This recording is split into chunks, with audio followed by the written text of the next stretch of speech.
So I'm not going to drop my opinion or what I think about what should happen. I just want to illustrate something about the position, the African position on abortion, widely. I'm not going to say that everyone thinks the same thing, but the overwhelming sentiment is that abortion is illegal, only in cases that where the life of the mother's in danger. She's not physically fit enough to have a child, and it'll kill her. But if she was, like, let's say, raped, they would not provide an abortion, and the reason is for the way that they see it is that they know that she's going to change her mind. So they believe women will always change their mind once they have the child, and they consider that to be a temporary insanity that kind of goes along with, even like, even if you wanted to have your child, even if you were standing right next to your husband delivering the child, holding hands, like, she might cuss him out. She might, like, have something like, you did this, you know what I mean? Like, she's like, there's temporary. Okay, so they take into consideration the percentage, I guess, of women that change their mind.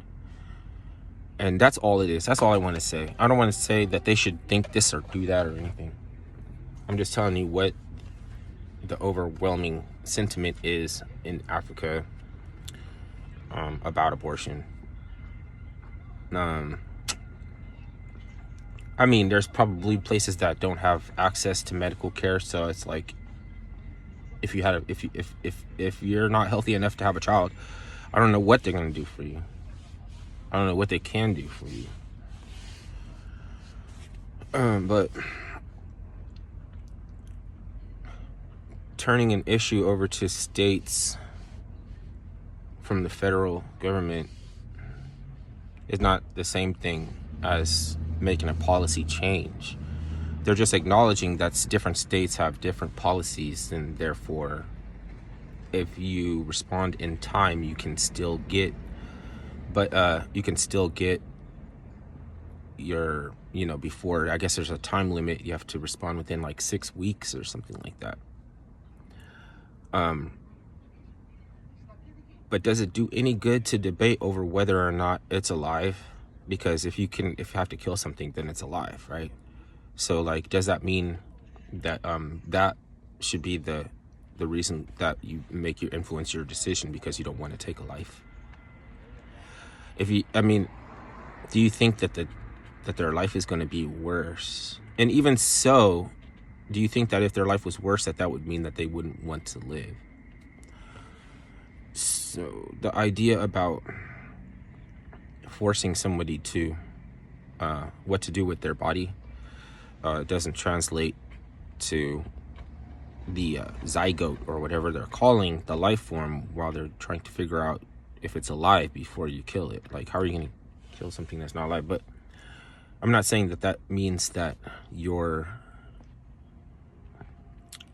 making a choice that you might regret, and that nobody really comes away with feeling good from after. Even if maybe okay, here's the thing. Maybe you should say, go ahead and get the abortion, but then from now on, I'm not going to let that happen again, ever. Like, I'm not going to let that happen. And it's still unfortunate, because normally you should be trying to conceive, but if you know that you're not fit, then that's at least a step toward honesty. Then you can say that decision for yourself. See, you get to make a decision now, because you're closer to, if you're trying, you wouldn't have the right to make the decision for somebody unless you're in that position, than to say that because a clump of cells is alive, that you should or shouldn't kill it. Like, what if they kept the child, but then they kept getting pregnant?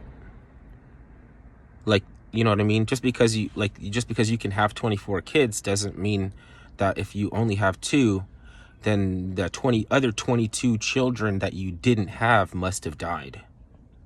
You know, they were never killed. Anyway, does that sound like my opinion? Did that sound like my opinion coming in?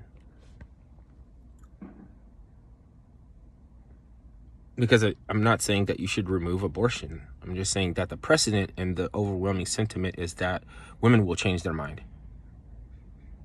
And if that's the case, then and hindsight is 2020, then in the future, when they change their mind, are they going to resent the, because those feminized men that they claim to support them getting in touch with their masculine, with their femininity, they're going to, at some point, they're going to label you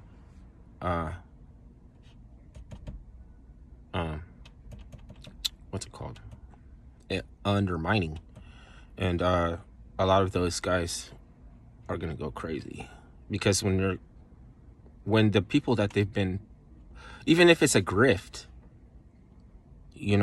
like they've been placating and being a yes man. So the yes man, when the woman decides that what she wants to do, with or without help, because I don't want to suggest that she had help to, do what comes naturally, then she's going to call those dudes undermining. They're undermining her relationship. They're trying to break it up. So they don't even know why. They're programmed to try to break up the family. I can't come out and accuse anybody of trying to break up families if they don't know how and why it applies to them. It could be sorcery or something.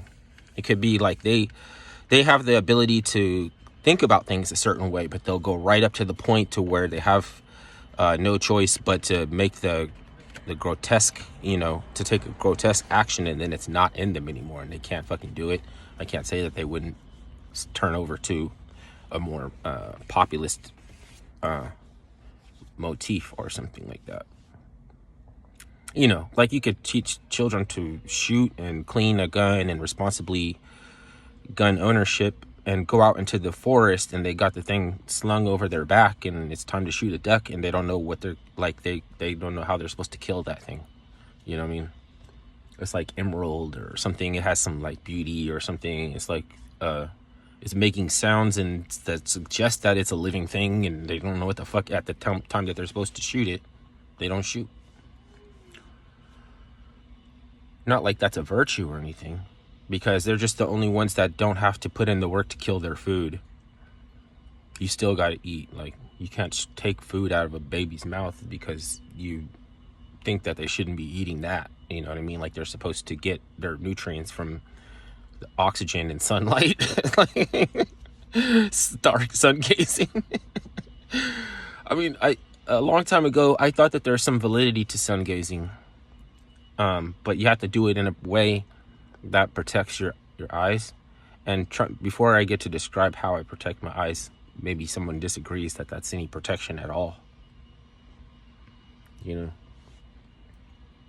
I was closing my eyes almost all the way, and I was just letting like some of the photons, like, and it's like it just puts you in a tranquil state. It's just supposed to make you meditate. So a meditation aid that can burn your eyeballs. But yeah, I wasn't letting the sun come into my eyes. My eyes were almost all the way closed. So it was just barely like I would let like one tiny photon, and then it would like make images and stuff. Like they weren't harsh. They weren't burning. It was like rainbow color stuff. I mean, lots of Native American, some of the tribes in Native American, like everything, their clothes and everything was like a technicolor, like different technicolor hats, and like all their clothes, they had so much color and shit. You can't see it from like photographs or anything like that. All right, let me get off here.